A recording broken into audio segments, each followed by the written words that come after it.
অপরাধীর অপরাধকে সেলিব্রেশন করা, ফুলের মালা দিয়ে বরণ করে নেওয়া, এটা চরমভাবে অস্বাভাবিক ঘটনা।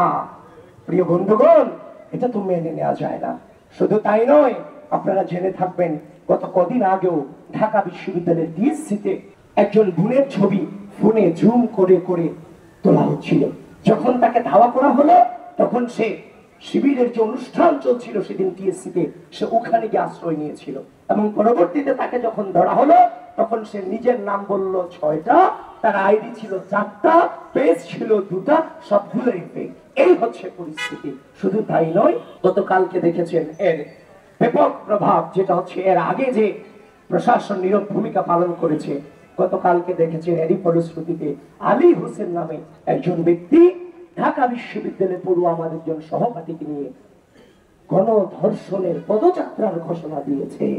আপনারা কি কল্পনা করতে পারেন, ঢাকা বিশ্ববিদ্যালয়ের মাটিতে ঢাকা বিশ্ববিদ্যালয়ের একজন শিক্ষার্থী তার মেয়ে সহপাঠীকে গণধর্ষণের ঘোষণা দিচ্ছে প্রকাশ্যে, এবং এখনো পর্যন্ত সে প্রকাশ্যে ঘুরে বেড়াচ্ছে।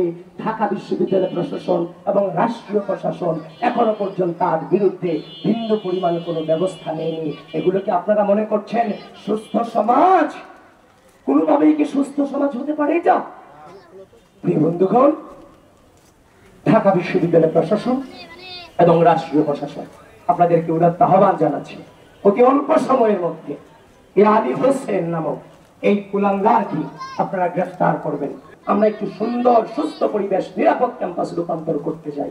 এই ক্যাম্পাস তখনই নিরাপদ হবে যখন এই ক্যাম্পাসের প্রতি ইঞ্চি মাটি আমার বোনের জন্য নিরাপদ হবে। গোটা বাংলাদেশের নারী সমাজকে আহ্বান করছি, সেই চট্টগ্রামে মেয়েকে লাঠি দিয়ে ফেলে দেওয়া এবং সেটাকে সেলিব্রেশন করা, মেয়ের ওড়না নিয়ে কটূক্তি করা, সেটাকে সেলিব্রেশন করা, এবং একইভাবে নারীদেরকে বিভিন্নভাবে জুম করে করে ছবি তুলে নারীদেরকে অবাধ বিচরণকে বাধাগ্রস্ত করা। ঠিক একইভাবে গতকালকে আলী হোসেন যেভাবে নারীদেরকে নিয়ে, একজন নারীকে নিয়ে যেভাবে কটূক্তি করেছে, সেটার যে কোনো ব্যবস্থা নেওয়া, এগুলো হচ্ছে এই রাষ্ট্রের জন্য অশনি সংকট।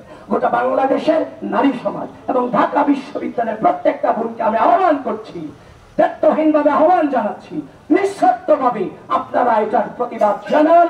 এই ঢাকা বিশ্ববিদ্যালয়ের মাটিতে আমার বোনদের নিরাপদ ক্যাম্পাস গড়ে তোলার জন্য বাংলাদেশ জাতীয়তাবাদী ছাত্র দল বদ্ধপরিকর, এবং সেটাকে ইনশাআল্লাহ আমরা বাস্তবায়ন করব।